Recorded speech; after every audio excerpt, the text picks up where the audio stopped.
Press meet పెట్టి గుణాని arrest చేయించి రోహిణికి shock ఇచ్చిన మీనా బాలు. హలో ఫ్రెండ్స్, మీ ఫేవరెట్ సీరియల్ గుండె నిండా గుడిగంటల్లో ఏం జరగబోతుందో తెలుసుకోవాలనుకుంటే తప్పకుండా మా వీడియోని లైక్ చేయండి. పార్వతి అరెస్ట్ అయిందని తెలుసుకొని ఇక మీనా బాలు ఇద్దరు కంగారుగా పోలీస్ స్టేషన్కి అయితే వెళ్తారు. వెళ్ళిన తర్వాత మీ తమ్ముడు నాకు ఎలాంటి పరిస్థితి తీసుకొచ్చాడో చూడు అంటూ పార్వతి అయితే చాలా ఏడుస్తుంది.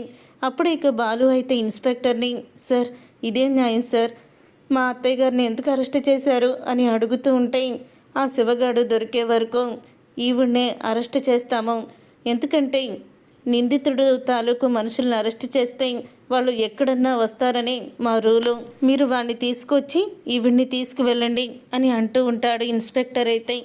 అదేంటి సార్, వాడు అక్కడే దొంగతనం చేసినట్టు మాట్లాడుతున్నారేంటి? వీడియో మీరు పూర్తిగానే చూసే ఉంటారు కదా, దాంట్లో గుణ అనే వడ్డీ వ్యాపారస్తుడు కూడా ఉన్నాడు. అతను ఒక రౌడీ షీటర్ కూడా. ఎక్కువ వడ్డీలకి జనాలకి డబ్బులు ఇచ్చి వాళ్ళ రక్తాన్ని పీలుస్తాడు, వాళ్ళని చిత్రహింసలు పెడతాడు. మీకు అతను కనిపించలేదా అని అడుగుతూ ఉంటాడు బాలు అయితే ఇన్స్పెక్టర్ని. అప్పుడే ఇక ఇన్స్పెక్టర్ అయితే, ఏంటి మాకే నీతులు చెప్తున్నావా? అసలు వాణ్ణి వదలము, ఈ కేసు రిజిస్టర్ చేస్తాము, ఏం చేసుకుంటారో చేసుకోండి అని ఇన్స్పెక్టర్ అయితే చాలా ర్యాష్గా అయితే మాట్లాడతాడు. అప్పుడు ఇక బాలు అయితే అంటూ ఉంటాడు మీనాతో, పద మీనా, అత్తయ్య గారు మీరేమీ భయపడకండి, నేను ఏం చెయ్యాలో అదే చేస్తాను, సుమతి నువ్వు అత్తయ్య గారి దగ్గరే ఉండు అని అంటూ ఉంటే, సరే బావా అని చెప్తూ ఉంటుంది సుమతి. నేను ఉంటానండి అని అనగానే, మనం ఒక గంటలో వచ్చేద్దాం పద అని అంటూ ఉంటాడు బాలు. అవును, ఒకసారి డబ్బుడమ్మకి ఫోన్ చెయ్యి అని అనగానే అప్పుడే ఇక ఫోన్ అయితే చేస్తుంది శృతికి మీనా. ఇక చెయ్యంగానే, చెప్పు మీనా అని అంటూ ఉంటే అప్పుడే బాలు తీసుకొని, డబ్బుడమ్మ ఈ విధంగా చెయ్యాలనుకుంటున్నాము, మాకు మీ సహాయం కావాలి అని అడుగుతూ ఉంటాడు. ఇది కరెక్ట్ అయినా నిర్ణయం బాలు, నేను వస్తున్నాను రవిని తీసుకొని అని శృతి అయితే అంటుంది. ఏంటి శృతి ఏమైంది అని అడుగుతూ ఉంటాడు రవి అయితే. రా రవి, మనం బాలు మీనానికి హెల్ప్ చేయాలి పద అని అంటూ ఉంటుంది శృతి. ఇద్దరు కూడా బయలుదేరుతారు. ఇంతలో గుణ అయితే ఫోన్ చేస్తాడు రోహిణికి. ఏంటి ఇంట్లో పరిస్థితి ఎలా ఉంది? ఆ మీనా బాలుని మీ ఇంట్లో వాళ్ళు బయటికి గెంటేశారా అని అడుగుతూ ఉంటాడు గుణ అయితే. ఏంటి గెంటేసేది? ఆ మీనా బాలు అంత ఈజీగా ఇల్లు కదిలి బయటికి వెళ్తారా? వాళ్ళేమీ వెళ్ళలేదు, వాళ్ళకి ఏమాత్రం పొగర్లు దిగలేదు, మా అత్తగారి ఇల్లు వదిలి వెళ్ళిపోయింది అని రోహిణి అయితే అంటూ ఉంటుంది. ఏంటి ఇంత చేసినా సరే వాళ్ళకి ఇంత కూడా బాధ కలగలేదా అని అడుగుతూ ఉంటాడు గుణ. ఎందుకు కలగలేదు, కానీ ఆ శివని ఎక్కడో దాచిపెట్టారు, దాచిపెట్టి వీళ్ళు ధైర్యంగా ఇంటికి వచ్చారు. పోలీసులు వచ్చినా సరే వాళ్ళు అంతగా ఏమీ భయపడినట్టు నాకు అనిపించలేదు అని అంటూ ఉంటే, ఆ మాట విని అప్పుడే ఇక చెప్తూ ఉంటాడు గుణ. సరే కానీ నీతో నాకు చాలా పనుంది, తీరిక చేసుకొని నా దగ్గరికి రా, ఆ దినేష్ గడ్ గురించి నీతో మాట్లాడాలి అని అంటూ ఉంటాడు గుణ అయితే. ఇక గుణ అన్న మాటలకి అప్పుడే ఇక రోహిణి అయితే, ఇక వాడితో నాకేం పని ఉంటుంది, వాడితో నాకేమీ అవసరం లేదు, వాడికి బుద్ధి చెప్పి పంపించేసాయి, నీకు వీడియో కావాలన్నావు నేను తీసుకొచ్చి ఇచ్చాను, నువ్వు కూడా అనుకున్నది అనుకున్నట్టు చెయ్యి అని అంటూ ఉంటుంది రోహిణి అయితే.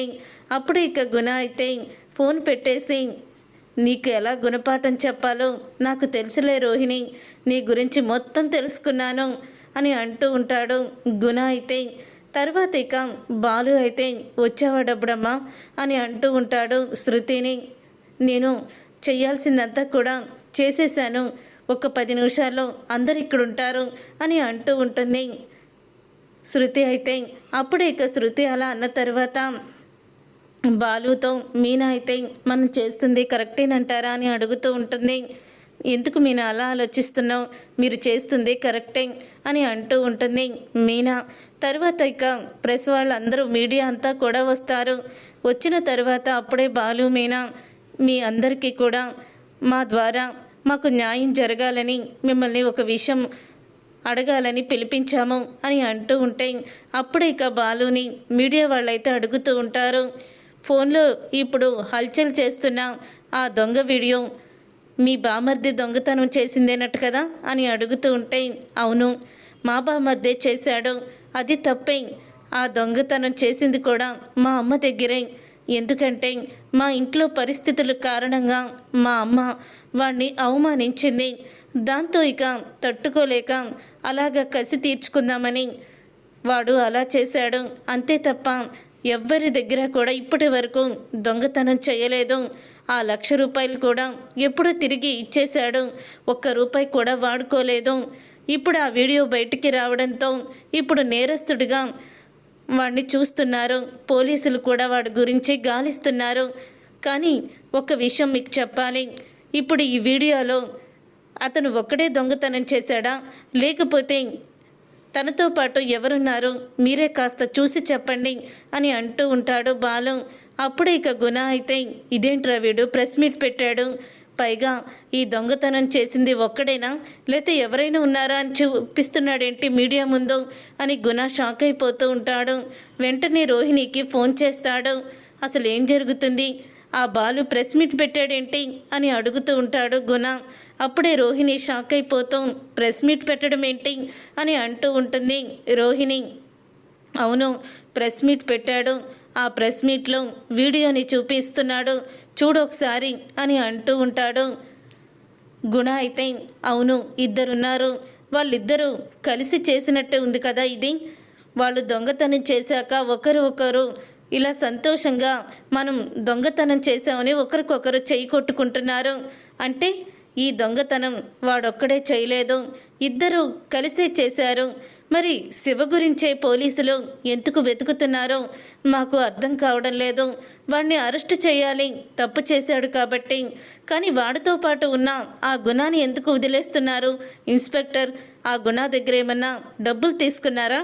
మరి అరెస్ట్ చేస్తే ఇద్దరిని అరెస్ట్ చేయాలి కదా. ఇప్పుడు మా శివ దొరకలేదని, తను ఎక్కడో అజ్ఞాతంలో ఉన్నాడని చెప్పి పాపం ఆరోగ్యం బాగోలేని ఏమీ తెలియని అమాయకురాల్ని గుడి దగ్గర పూల దండలు అమ్ముకునే మా అత్తయ్య గారిని తీసుకువచ్చి జైల్లో పెట్టాడు ఇన్స్పెక్టర్. అయితే ఇది ఎక్కడి న్యాయం? మరి అరెస్ట్ చేస్తే ఇద్దరిని అరెస్ట్ చేయాలి, ఆ గుణ ధైర్యంగా బయటే తిరుగుతున్నాడు, మరి అతన్ని ఎందుకు అరెస్ట్ చేయకుండా మా బామర్దిని టార్గెట్ చేస్తున్నారంటే ఎవరో కావాలని ఇదంతా చేశారు. అసలు ఈ వీడియో బయటికి రావడానికి కారణం కూడా ఆ గుణానే అని నేను అనుకుంటున్నాను. నా ఫోన్లో ఆ వీడియో ఉంది, ఆ విషయం మా బామ్మర్దికి ఆ గుణాకి నాకు మాత్రమే తెలుసు, నా భార్యకి కూడా తెలీదు. కానీ ఆ విషయం మరి వేరే వాళ్ళకి తెలిసే అస్సలు కూడా ఛాన్సే లేదు. నా ఫోన్ని కొట్టేసి ఆ వీడియోని వైరల్ అయ్యేలా చేసింది ఆ గుణానే. వాడిని అరెస్ట్ చేయాలని, మీ ద్వారా మాకు న్యాయం జరగాలని మేము కోరుకుంటున్నాం. అలాగే మా బామ్మర్దిని శిక్షించొద్దని మేము అనడం లేదు, వాడితో పాటు దొంగతనం చేసిన వాడికి కూడా శిక్ష పడాలి కదా అని అంటూ ఉంటాడు బాలు. అప్పుడు ఇక మీడియా వాళ్ళు ఇన్స్పెక్టర్ని నిలదీస్తారు. అప్పుడు ఇక ఇన్స్పెక్టర్ అయితే, అతనికి కూడా మేము అరెస్ట్ చేస్తాము, గుణాన్ని కూడా అరెస్ట్ చేసి జైల్లో పెడతాము అని అప్పుడు ఇన్స్పెక్టర్ అయితే దిగొస్తాడు. దయచేసి మా అత్తగారిని పంపించండి అని అంటూ ఉంటాడు బాలు. అయితే అప్పుడే ఇక ఇన్స్పెక్టర్ అయితే రూల్స్ ప్రకారం మేము అలాంటివి చేయకూడదు అని అంటూ ఉంటే అప్పుడే మీడియా వాళ్ళు, అతని గురించి మీరు గాలించాలి, అంతే తప్ప ఏ తప్పు చేయని ఆవిడ్ని తీసుకొచ్చి మీరు శిక్షించడం ఏంటి అని అడుగుతూ మీడియా వాళ్ళు అనడంతో ఇక పార్వతిని అయితే విడుదల చేస్తారు.